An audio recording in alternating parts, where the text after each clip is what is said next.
Епидемија на опасната бактерија легионела и се заканува на Куманово. Еден млад доктор во својата ординација за само 2 месеца открил дури 20 случаи заразени со легионела и веднаш ги алармирал епидемиолозите. Да видиме што има да ни каже. Овој куп здравствени картони се токму од пациенти кај кои лабораториски е потврдена бактеријата легионела, а се лекуваат во оваа ординација. Доктор Бошковски ексклузивно за нова вели дека опасната и ретка бактерија предизвикува пневмонија, но не се пренесува од човек на човек. Тие се докажани, потврдени и лабораториски, и клинички и барем 1/3 до 1/4 од пациентиве се со потечка клиничка слика. Тоа беше еден знак кој што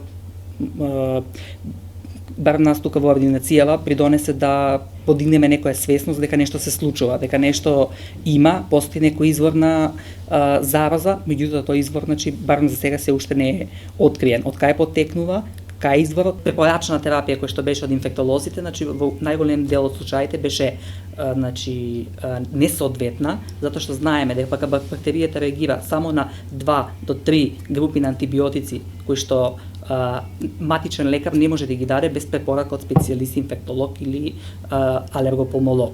Така да, како најголем проблем во ситуацијата се покажа слабата соработка со инфективното оделение. Дали можеби некогаш сте се запрашале што кријат клима уредите, централното огрење, бањите, купатилата, спа центрите, хотелите?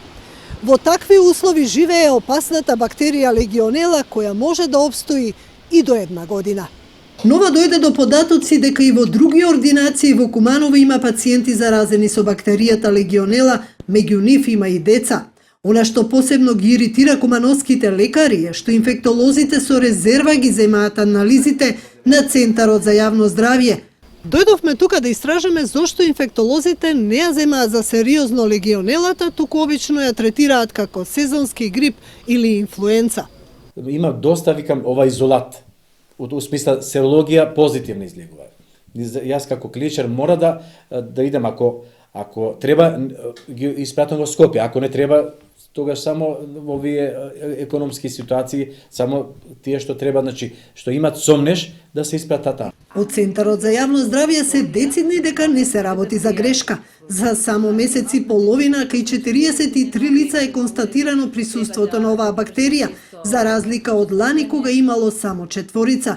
Епидемиологот Јадранка Стаменковска потврди дека ги посетиле сите заболени и не нашле никаква поврзаност меѓу нив, но затоа пак предупредува да се внимава со изворите на зараза.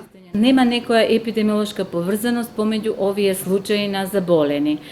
Тоа го направивме и во однос на местото на живење, во однос на возраста, во однос на полот или пак во однос на оној епидемиолошки показател дали патувале надвор од земјата, дали користеле некој централен систем за ладење или грејење заеднички, колективен престој, спа центар. Државниот центар за јавно здравје информира дека од почетокот на годината кај нив се пријавени 25 лица со легионела, 22 се од Куманово, 2 случаи од Скопје и 1 е од Охрид.